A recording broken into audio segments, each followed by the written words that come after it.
সপ্তপর্ণী থেকে যখনই বেরোই কিছু না কিছু দাদা বৌদি আমাদের হাতে দিয়েই দেয়, বাগানের সব উপহার। এই যেমন লাউ শাক, এর সাথে ছিল ঢ্যাঁড়স, আম, লাউ, লেবু সব গাছের। আর দাদা বৌদি আসার দিন দিয়েছিল কলমি শাক, আরও বেশ কিছু লাউ শাক, কত যে কি ভরে ভরে আখ, কি কি আর বলবো, পুঁই শাক।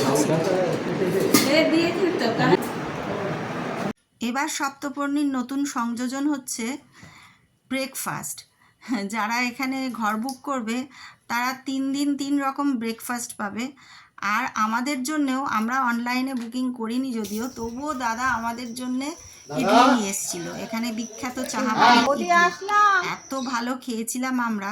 আর আসার সময় আমাদের থাকেই, দাদা বৌদিকে বলে আসি আমরা, তাই আসছিলাম। বাড়ি এসে একদম হাত পা মুখ ধুয়েই বসে গেলাম ব্রেকফাস্ট করতে ইডলি দিয়ে। খুব টেস্টি ছিল ইডলিটা, চাহা পানির ইডলি, খুব ভালো লেগেছে আমাদের। সপ্তপর্ণীতে গেলে এটা কিন্তু নতুন রকম একটা উপহার।